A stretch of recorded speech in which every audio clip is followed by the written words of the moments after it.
Assalamualaikum warahmatullahi wabarakatuh dan salam sejahtera. Untuk section kali ini kita akan mengajarkan kepada teman-teman sekalian bagaimana cara mendefinisikan beban. Jadi beban-beban apa saja yang akan kita gunakan dalam analisa ITAPS ini harus kita definisikan terlebih dahulu.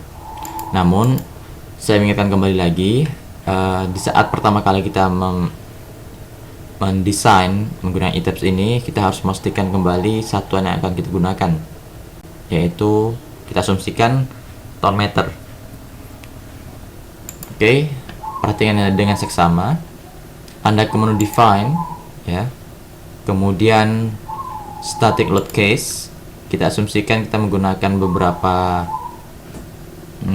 beban, ya. Untuk mengenai beban date ini saya hanya menginformasikan bahwasanya ada dua versi. Jadi para praktisi menggunakan dua versi. Yang versi pertama, mereka menggunakan beban date ini sebagai satu beban. Namun ada praktisi yang menggunakan beban date ini dibagi menjadi dua. Jadi date dan super date. Artinya apa? Date ini digunakan untuk segala beban mati yang dimodelkan di ITAPS, namun super date ini adalah beban mati yang diinputkan. Namun saran saya lebih baik kita menggunakan versi yang kedua. Jadi kita akan mendefinisikan dua beban, ya, super date seperti ini. Ini tidak perlu Anda ubah, biarkan ITAPS yang secara otomatis. Kemudian kita asumsikan live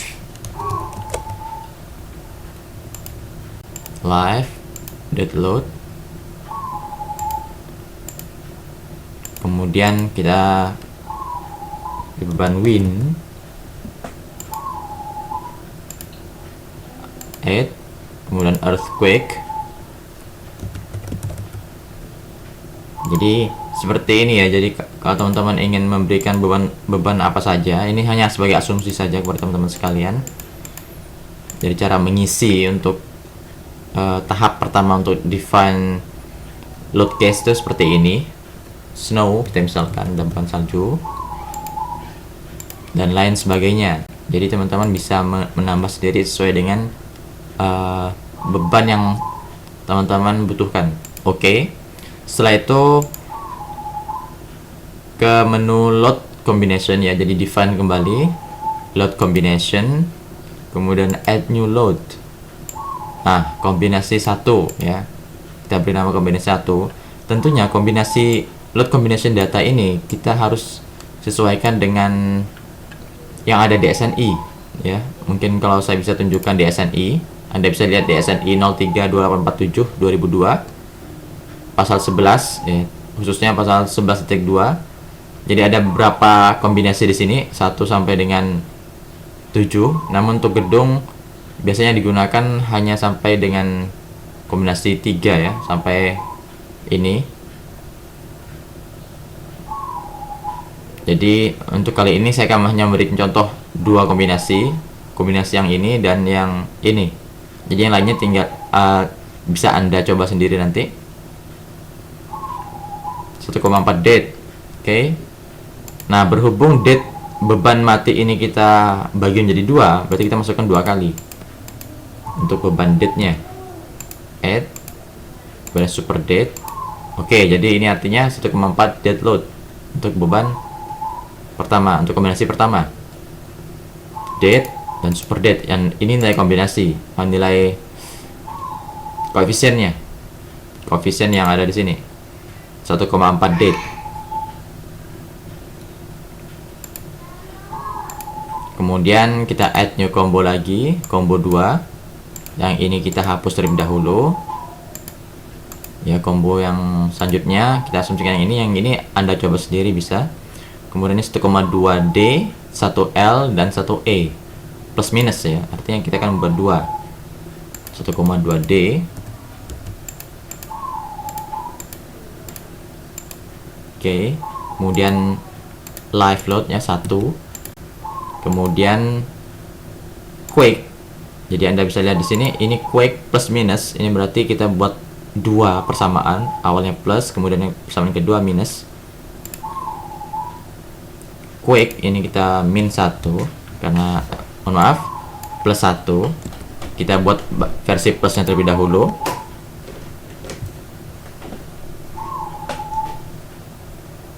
Oke. Kemudian combo 3 ya sama seperti combo 2, namun perbedaannya hanya nilai koefisiennya sini. Min 1 modify. Oke, jadi 1,2 dead load plus 1 live min 1 quick.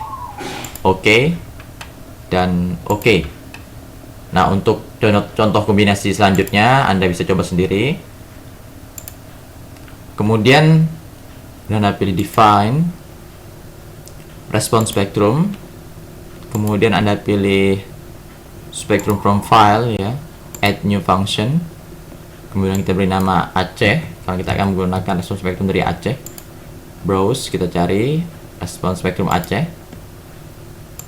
Oke, kemudian kita pilih period and value karena data dari notepad yang saya masukkan tadi berupa periode dan percepatannya. Kalau Anda pengen lihat, Anda lihat view file di sini seperti ini. Jadi ini periode dan percepatan. Ini periode dan ini percepatan sampai ke bawah. Kemudian kita pilih ya period value display. Nah, seperti ini tampilan dari response spectrum untuk Aceh. Oke, selesai untuk pendefinisian bebannya. Kemudian untuk define, kita beri Anda pengetahuan lanjut juga mengenai time history function. Ini hanya sebagai perkenalan, jadi response spectrum sama time history hanya sebagai pengenalan untuk Anda, karena ini akan dipelajari untuk tingkat lanjut. Time history ya, kita pilih from file juga, add new, kita beri nama El Centro misalkan. Kita pilih time ya, dan function value karena periode, kita menggunakan periode dan percepatan al centro. Yang ini tidak perlu kita rubah. Display. Oke. Nah, jadi kita sudah memiliki beban-beban ya berupa respons spektrum dan time history.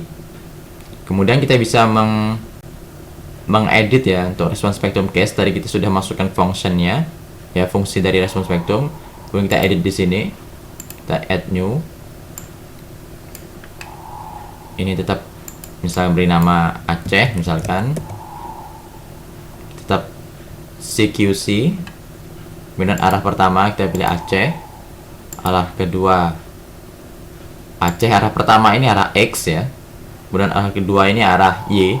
Kita asumsikan scale factornya atau nilai gravitasinya 9,81. Ingat, saya menggunakan meter karena percepatan gravitasi meter per sekon kuadrat. Yang kita menggunakan meter jadi 9,81.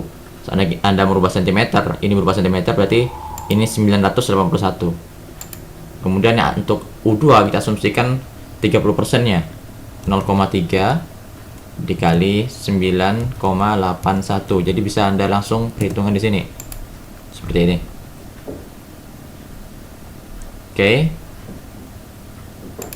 Oke, selesai. Untuk respons spektrum Anda sudah punya fungsinya.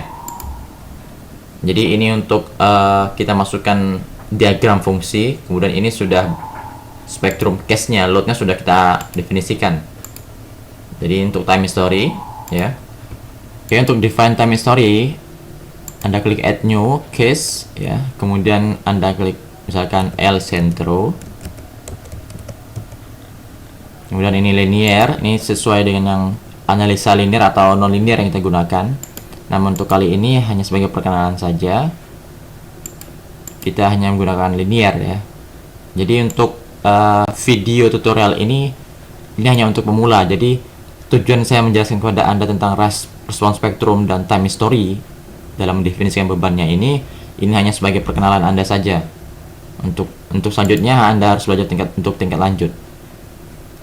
Oke, kemudian Anda pilih load acceleration direction 1 El Centro, ya kita pilih fungsinya. Ini berhubung hanya ada satu fungsi time history, kita cukup pilih satu.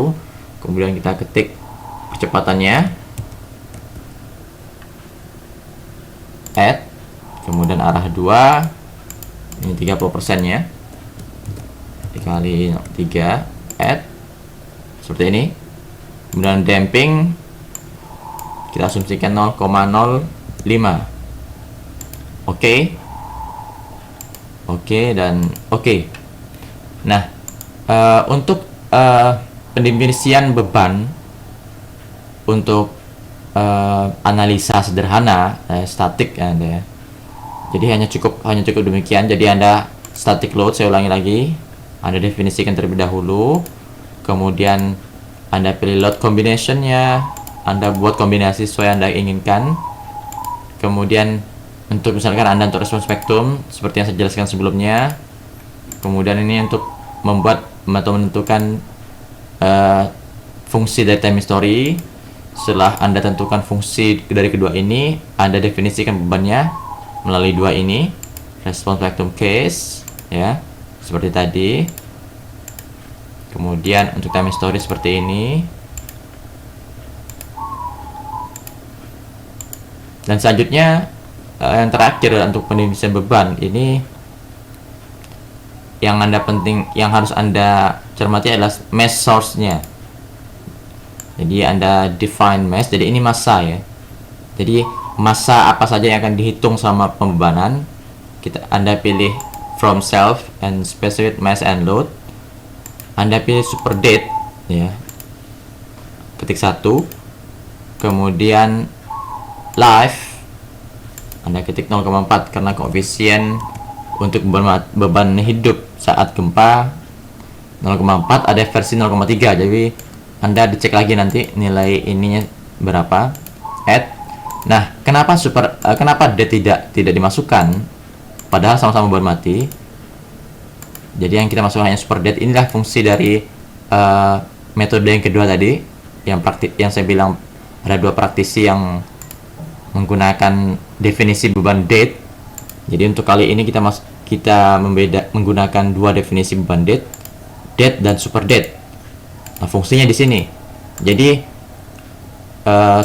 oke dulu ya, saya jelaskan kembali. Saat static load case ya, nilai date ini sudah saat nilai 1. Ini artinya apa? Di saat perhitungan apapun, date otomatis akan dihitung. Pasti akan dihitung. Nah, beban-beban yang lain nilai 0, artinya ini akan dihitung apabila kita meninjau beban ini secara langsung atau kombinasi yang dimana di dalam kombinasi itu ada beban-beban yang tertera di sini. Namun kalau date, karena nilainya ini 1, meskipun dia tidak ada dalam kombinasi, dia secara otomatis sudah akan terhitung. Jadi seperti itu. Makanya saat ini 0 ya, saat mass source-nya saya masukkan. Yang date saya tidak masukkan karena dia sudah terhitung secara otomatis. Oke. Jadi cukup simpel ya untuk mendefinisikan beban. Jadi saya harap teman-teman sekalian